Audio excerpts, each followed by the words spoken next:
At the will reading, my stepmom smirked and said, "You don't deserve a cent then." The lawyer laughed. "Have you ever wondered what it feels like to be completely blindsided by someone you trusted? What happens when family betrayal meets unexpected justice?" Today's story will take you through an emotional roller coaster that proves sometimes karma works in the most unexpected ways. If you enjoy stories about family drama, unexpected twists, and ultimate justice, make sure to hit that subscribe button and ring the notification bell. You won't want to miss what happens next. Chapter 1. The Storm Before the Calm. The October rain hammered against the windows of Hartwell and Associates law firm in downtown Boston, creating rivulets that distorted the city lights below. I sat in the mahogany-paneled conference room, my hands trembling slightly as I clutched a tissue that had long since served its purpose. The weight of grief pressed down on my shoulders like a heavy coat I couldn't remove. My stepfather, Richard Morrison, had been gone for 2 weeks now. Heart attack at 62, sudden, brutal, final. The man who had raised me since I was 8 years old, who had walked me down the aisle at my wedding 3 years ago, who had been more of a father to me than my biological one ever was, had left this world without warning.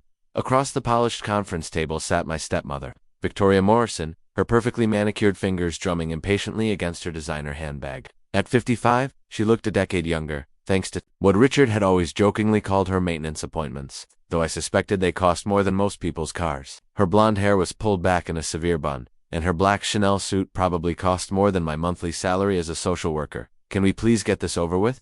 Victoria's voice cut through the somber atmosphere like a knife. "I have a spa appointment at 4, my jaw clenched. 2 weeks. It had been 2 weeks since we buried the man she claimed to love, and she was worried about a spa appointment. "Victoria, please," I said softly, trying to keep the peace as I always did. "Let's just don't, Victoria. Please me." Emma, her ice blue eyes fixed on mine with undisguised contempt. "You're not family. You never were.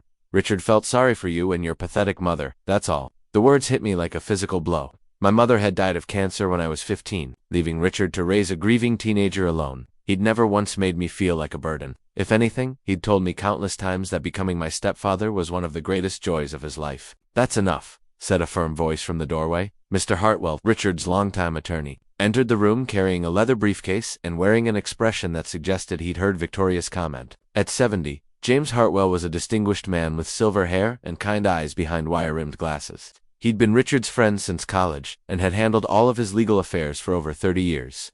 "My apologies for the delay," Mr. Hartwell said, settling into his chair at the head of the table. "Traffic was particularly brutal today." Victoria leaned forward, her predatory smile returning. "Well, James, I suppose we can finally put this unpleasant business behind us. Richard and I discussed his wishes many times. Emma here will receive some small token perhaps, his watch or something sentimental, and I'll inherit the estate as his wife. It's really quite straightforward." I felt my heart sink. While I'd never expected anything from Richard's will, Victoria's casual cruelty stung. The way she dismissed our relationship, the way she reduced 7 years of love and care to feeling sorry for me, it was almost unbearable. Mr. Hartwell's expression remained neutral as he opened his briefcase and withdrew several documents. "Mrs. Morrison, before we begin, I should mention that Richard came to see me several times in the months before his death. He made some significant changes to his will." Victoria waved her hand dismissively. "Oh, that.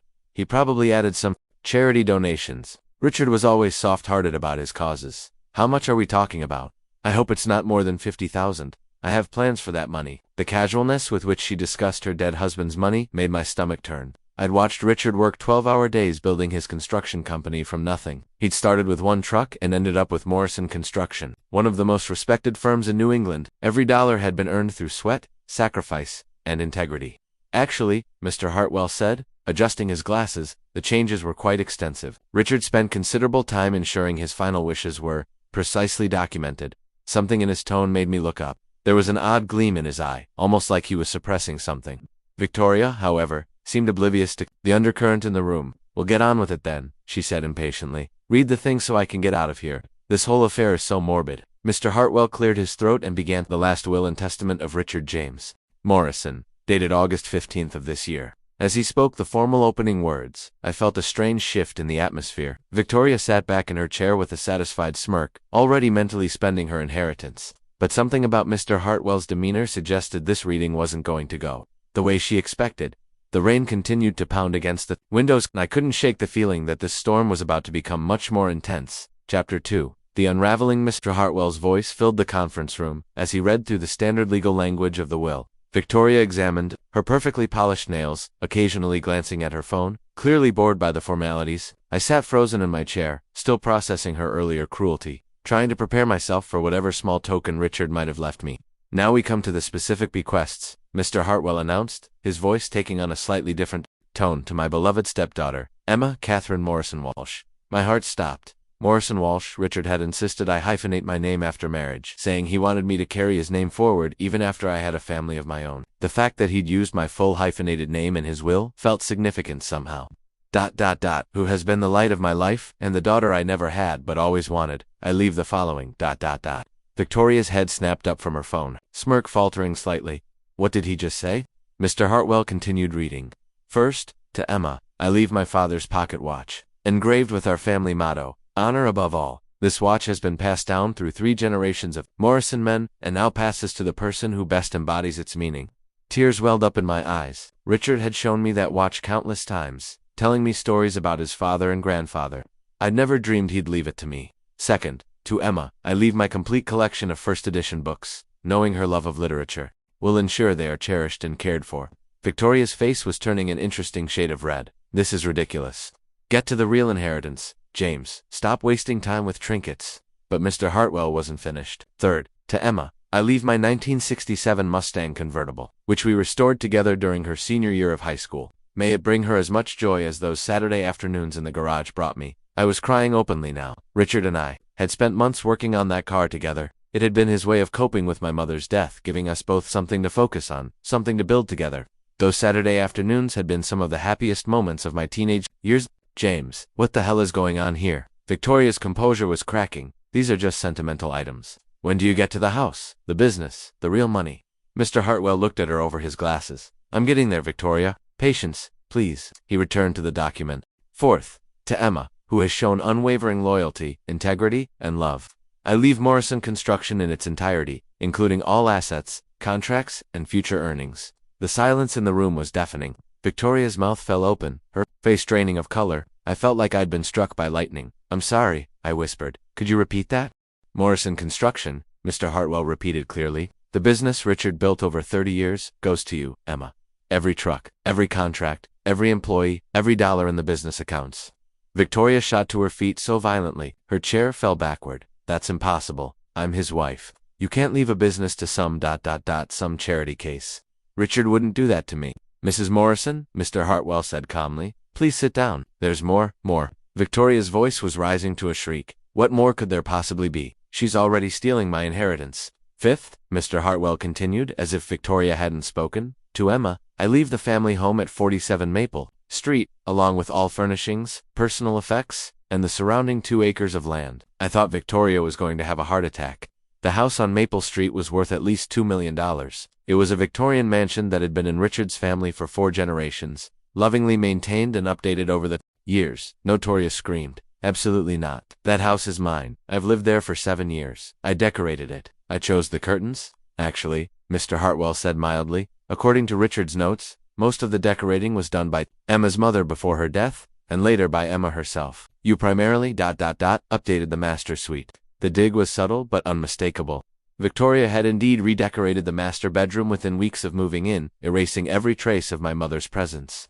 She'd also tried to redecorate the rest of the house. But Richard had gently but firmly refused, saying the house held too many precious memories. And finally, Mr. Hartwell continued, to Emma, I leave the contents of my personal investment accounts, including stocks, bonds, and savings, totaling approximately $3.2 million. I couldn't breathe. The room was spinning.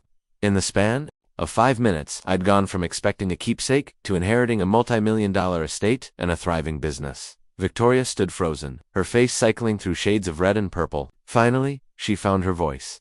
This is fraught, she hissed. I don't know how you manipulated a sick old man, Emma, but I'll contest this will. I'll tie it up in court for years. You don't deserve a cent of Richard's money. You're nothing but a gold-digging little Mrs. Morrison, Mr. Hartwell interrupted sharply. I would be very careful about your next words. They could be considered slanderous. Victoria whirled on him. And what about me? What about his wife? What did the great Richard Morrison leave for the woman who shared his bed for 7 years?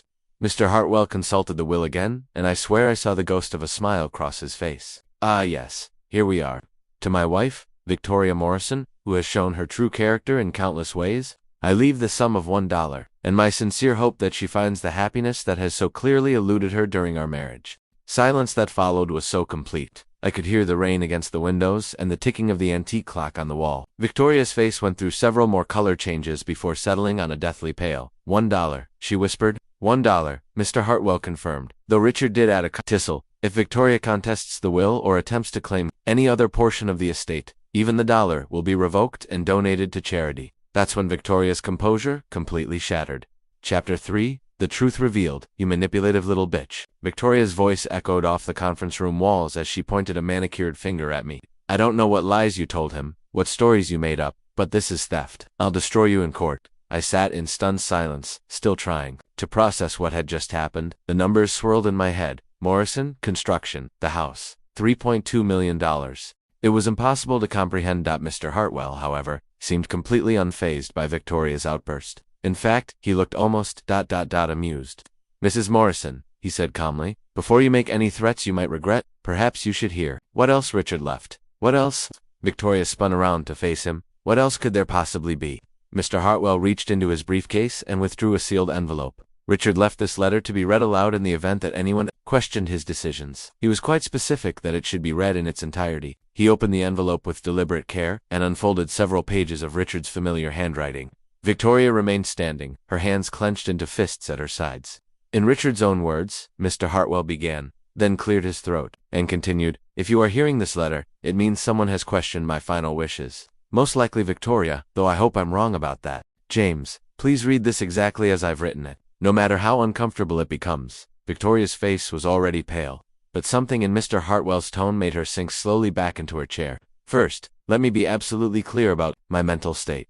Dr. Patricia Williams has examined me thoroughly and will testify, if necessary, that I am of completely sound mind and under no duress whatsoever. I am making these decisions with full knowledge of their implications." Mr. Hartwell paused to look at Victoria. "Dr. Williams is a court-certified psychiatrist, Mrs. Morrison." Richard was quite thorough. Victoria's mouth opened and closed like a fish out of water. "Second," Mr. Hartwell continued, "I want to explain why I've made these choices. Emma became my daughter in every way that matters when I married her mother, Patricia, 12 years ago. When Patricia died, Emma was just 15, grieving and lost. I could have sent her to live with relatives, but she had already become the most important person in my world." Tears were streaming down my face as I listened to Richard's words from beyond the grave. "Over the past 7 years, Emma has shown me what true character looks like. She worked part-time through high school to help with expenses, even though I told her it wasn't necessary. She chose social work as her career, not the most lucrative field, because she wanted to help children who had lost their parents, like she had. She visits me every Sunday without fail, listens to my old stories, and genuinely cares about my life and happiness." I remembered those Sunday dinners. Victoria had usually found excuses to be elsewhere, claiming she was meeting friends or had spa appointments. I'd treasured those quiet hours with Richard, talking about everything and nothing. "Emma has never asked me for money, never expected anything from me except love and respect. When she married David 3 years ago, she insisted on paying for half the wedding herself, working extra shifts at the community center to save up. She embodies every value I tried to instill in her: integrity, compassion, hard work, and loyalty." Victoria made a choking sound, but Mr. Hartwell continued reading. "Now, about Victoria. I married her 5 years after Patricia's death, thinking I was ready to love again. Victoria seemed charming and attentive, and I was lonely. I realize now that I was vulnerable, and she was opportunistic." "That's not true," Victoria burst out. "I loved Richard." Mr. Hartwell looked at her sharply. "Mrs. Morrison, you requested that this will be read. Please allow me to finish." Within months of our marriage, Victoria's true nature began to emerge. She made it clear that she considered Emma an inconvenience, something to be tolerated until she turned 18 and could be pushed out of our lives. She complained constantly about Emma's presence, tried to convince me to limit her visits, and made snide comments about Emma's career choice and modest lifestyle. Victoria's face was turning red again. "That's not how it happened. Emma was always whining about her dead mother, trying to manipulate Richard's emotions." I began to pay closer attention to Victoria's behavior. Mr. Hartwell continued. "I noticed how she treated service workers, restaurant servers, cleaning staff, delivery people. She was consistently rude, dismissive, and cruel. I watched her berate a teenage cashier to tears over a minor mistake. I saw her refuse to tip hardworking people, claiming they didn't deserve it. Character, I've learned, is revealed in how we treat those who can't fight back." I remembered that incident with the cashier. I'd been with Richard at the grocery store when Victoria had screamed at a 16-year-old boy for accidentally double-scanning an item. The boy had been close to tears, and other customers had stared in shock. Richard had been mortified and had quietly apologized to the boy later, slipping him a $20 tip. But the final straw came 6 months ago, when I overheard a phone conversation Victoria was having with her sister. Victoria went rigid in her chair. Richard wasn't supposed to. He told me he was at the office. Victoria was laughing about how easy it had been to land the old fool, and how she just had to put up with his pathetic stepdaughter for a few more years, until I died and she could finally live the life she deserved. She specifically mentioned that she was already planning to sell the family home and get rid of all Patricia's old junk. The room fell completely silent except for the sound of rain against the windows. Victoria's face had gone ashen. That conversation broke my heart, not because of what Victoria said about me. I'd already begun to suspect her motives, but because of what she said about Emma and Patricia. The contempt in her voice when she talked about the woman I loved and the daughter I cherish was unforgivable. I could see Mr. Hartwell's hands trembling slightly as he read. Even he was affected by Richard's words. From that moment on, I began planning. I consulted with James about my options. I had my mental health evaluated to ensure no one could claim I was incompetent. And I made my decision. Victoria would receive exactly what she had given to our marriage. Nothing of value. Emma, if you're hearing this, I want you to know that you have been the greatest joy of my life. You are my daughter in every way. That matters. And I am so proud of the woman you've become. Use this inheritance wisely. Take care of our employees at Morrison Construction. And always remember that you deserve every good thing that comes to you. Mr. Hartwell folded the letter and looked at both women. Victoria sat in stunned silence, while I struggled to process the depth of Richard's love and the pain Victoria's betrayal must have caused him. But Mr. Hartwell wasn't finished. There's one more thing, he said, reaching into his briefcase again. Richard also left this. He placed a small digital recorder on the table and pressed play. Victoria's voice filled the room, clear and unmistakable. God, Margaret, you have no idea how exhausting it is living with that old fool and his pathetic stepdaughter. But the doctor says his heart isn't great, so I probably only have to put up with this charade for another few years. Once he's gone, I'll sell that ugly old house, get rid of all Patricia's old junk, and finally live the life I deserve. The man's worth at least $5 million, and little Emma doesn't have any legal claim to any of it. I'll be set for life. The recording clicked off. Victoria's face cycled through several expressions before settling on pure rage. He recorded me. That's illegal.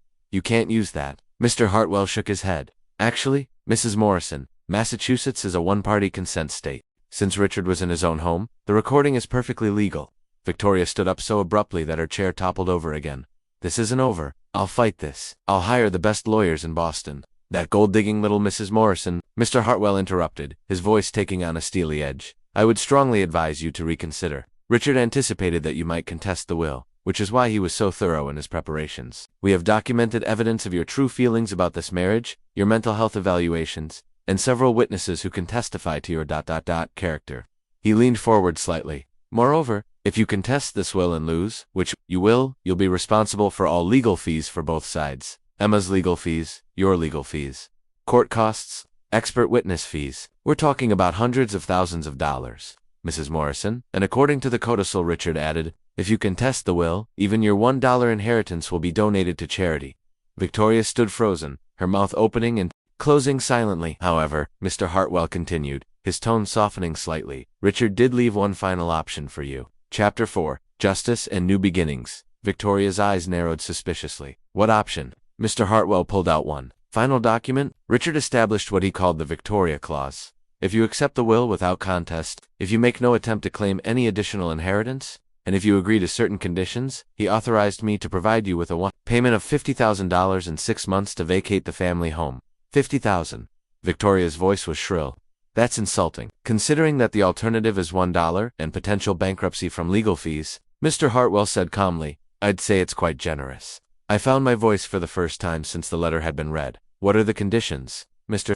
Hartwell consulted the document. First, Victoria must sign a comprehensive non-disclosure agreement. She cannot speak publicly about the family, the inheritance, or anything related to Richard's business or personal life. Second, she must return all jewelry, artwork, and personal items that belonged to Richard or his family, including items that belonged to Emma's mother. Third, she has 30 days to remove her personal belongings from the house, and she cannot return to the property after that, without written permission from Emma. Victoria's face was purple with rage. And if I don't agree to these conditions, then you receive your legal inheritance of $1, and Emma has no obligation to give you any time to move out.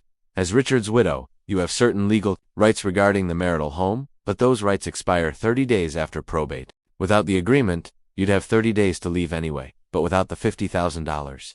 The rain had stopped while we'd been in the conference room, and afternoon sunlight was streaming through the windows. It felt symbolic somehow, the storm passing, the light returning. Victoria stood silent for a long moment, her hands clenched into fists. Finally, she looked at me with pure hatred in her eyes. "You think you've won," she said venomously. "You think you can just waltz in here and steal the life I built?" "Victoria," I said quietly, my voice steadier than I felt, "I never wanted any of this. I just wanted Richard to love me, and he did. The fact that you couldn't see that love, couldn't value it, couldn't return it, that's not my fault." "Don't you dare lecture me," Victoria snapped. "You don't know what it was like living in that house with the ghost of St. Patricia everywhere. Her pictures, her books, her furniture, even her garden that precious Richard wouldn't let me change. And then there was you, the perfect little stepdaughter, always reminding him of his dead wife." Her words hit me like physical blows, but I forced myself to remain calm. "Is that really what you think? That I was trying to replace my mother or compete with you? Weren't you?" Victoria's voice was full of venom. "No," I said simply. "I was trying to honor her memory while building a relationship with the man who became my father. I was trying to create a family with the two of you. I invited you to Sunday dinners. I asked you to help me choose my wedding dress. I tried to include you in everything." "You were marking your territory," Victoria accused, "making sure Richard remembered that you were his real daughter." Mr. Hartwell cleared his throat. "Ladies, perhaps we should focus on the matter at hand. Mrs. Morrison, what is your decision regarding the settlement offer?" Victoria was quiet for a long moment, staring out the window at the clearing sky. When she finally spoke, her voice was flat and defeated. "I want the money in cash. That can be arranged," Mr. Hartwell said. "I'll have the agreement prepared by tomorrow morning. You can sign it and receive a cashier's check." Victoria gathered her purse and stood to leave, but at the door, she turned back one final time. "You know what the funniest part is, Emma? Richard really did love you, more than he ever loved me. I could see it every time he looked at you, every time he talked about you, and I hated you for it. I hated that some other woman's daughter could inspire that kind of devotion when his own wife couldn't." For just a moment, I saw something almost vulnerable in her expression. Then the mask snapped back into place. "Enjoy your inheritance," she said coldly. "I hope it's worth it." After Victoria left, Mr. Hartwell and I sat in silence for several minutes. The magnitude of what had just happened was slowly sinking in. "Emma," he said gently, "are you all right?" I wiped my eyes with the tissue I'd been clutching throughout the entire reading. "I don't know. I don't understand why Richard did this. I mean, I'm grateful, but it's so much." Mr. Hartwell smiled, the first genuine smile I'd seen from him all day. "May I share something with you? Richard came to see me for the first time about changing his will 3 years ago, right after your wedding. He said watching you walk down the aisle, seeing how happy you were, made him realize that you were the only family that truly mattered to him." He leaned back in his chair, but he didn't make any changes then. He said he wanted to be sure, wanted to see if Victoria would grow into the role of stepmother, if she would learn to love you the way he did. When that didn't happen, when her behavior became worse instead of better, he started planning. The phone call he overheard was just the final confirmation of what he already knew. Victoria never loved him, Emma. She loved his money, his status, his house, but she never loved him.